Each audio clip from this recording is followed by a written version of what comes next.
Sir प्रश्न है स्वामी जी, गीता में जो कर्म योग का ज्ञान दिया है भगवान ने, और हम कर्म योग का अगर पालन करते हैं और नारायण को संपूर्ण समर्पण करके कर्म फल का त्याग करके, लेकिन जो भी हमारी जीविकोपार्जन है, चाहे वो नौकरी है या बिजनेस है, अगर उसमें थोड़ा सा भी फल की इच्छा रहती है, जाहिर सी बात है अगर हम कर्म करते हैं तो स्वाभाविक है वो थोड़ी फल की इच्छा आना, तो क्या मैं गीता के भगवान के ज्ञान के विरुद्ध जा रहा हूं? बैठिए। एक क्रम होता है, निषिद्ध आचरण का सर्वथा त्याग करना चाहिए। गीता का 7वां अध्याय भी है या नहीं? आर्त अर्थार्थी जो होते हैं निष्काम कहाँ होते हैं? गीता में सब जगह निष्कामता का ही उपदेश है। ये कहाँ लिखा है? 700 श्लोक गीता के मुझे 66 से याद हैं। पूरी गीता को पढ़िए। आर्त भक्त भी भगवान के होते हैं, अर्थार्थी भी भक्त होते हैं। कर्मण एवाधिकारस्ते मां फलेषु कदाचन भी कहा गया है। निषिद्ध आचरण का पहले त्याग करना चाहिए, निषिद्ध आचरण। उसके बाद कामना की पूर्ति करूँगा तो मर्यादा की सीमा में, यही है ना। शक्नोति है व्यासोढ़ुम प्राक शरीर विमोक्षणात्। कामना की पूर्ति करूँगा तो मर्यादा की सीमा में। काम क्रोध लोभ हैं, ये मर्यादा का अतिक्रमण करके पनपे नहीं, उनको संयत रखना चाहिए। आर्त भक्त भी होते हैं, अर्थार्थी भक्त होते हैं, तो सकाम ही होते हैं। जिज्ञासु भक्त भगवान को पाना चाहते हैं, वो सकाम ही हैं। ज्ञानी भक्त ही केवल निष्काम होते हैं, बाकी तो कोई।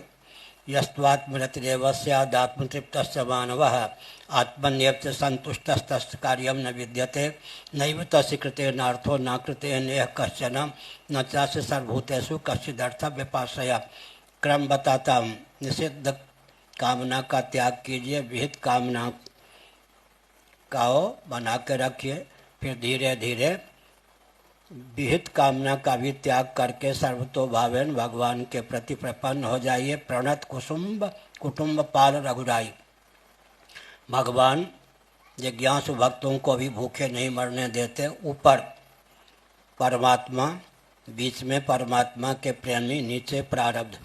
3 गेर में कोई गेर फेल हो जाए, संभव है क्या?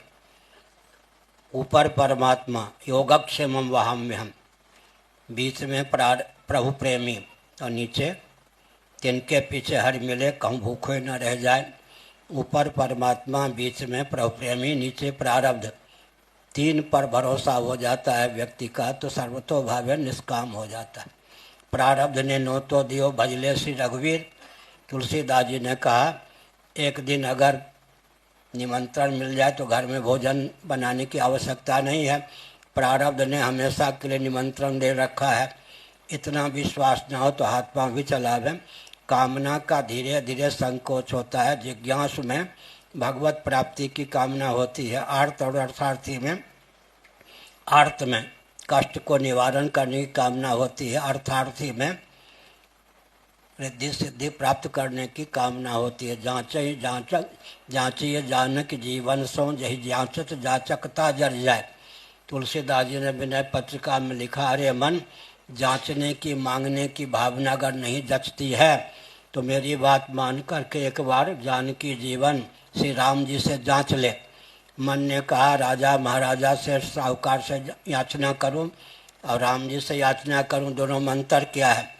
तुलसीदास जी ने कहा, राजा महाराजा क्या है? मन भर मांगोगे तो कण भर देंगे, भगवान कण भर मांगोगे मन भर देंगे, फिर भी उनका मन नहीं भरेगा, अपने आप को भी सौंप देंगे। ठीक है, कण भर मांगोगे तो मन भर देंगे भगवान, फिर भी उन भगवान सोचेंगे, हो राजा महाराजा सेठ साहूकार देवता सबके आकर्षण को छोड़कर मेरा दरवाजा इसने खटखटाया, इसका त्याग कितना ऊंचा है। भगवान जो है अपने आप को भी सौंप देंगे, जांचने की भावना ही जला देंगे। इतना देंगे, 1 रुपया किसी से मांगना चाहे वो 1000 पकड़ा दे। जांचिए जानक जीवन सो जही जांचत जाचकता जड़ जाए। जांचने की भावना ही जला देंगे। क्यों? मन भर मांगोगे कान भर देंगे, ऐसा नहीं, कान भर मांगोगे मन भर देंगे, फिर भी भगवान का नाम मन नहीं भरेगा, अपने आप को भी सौंप देंगे। और गुरुदेव जी हाँ जी,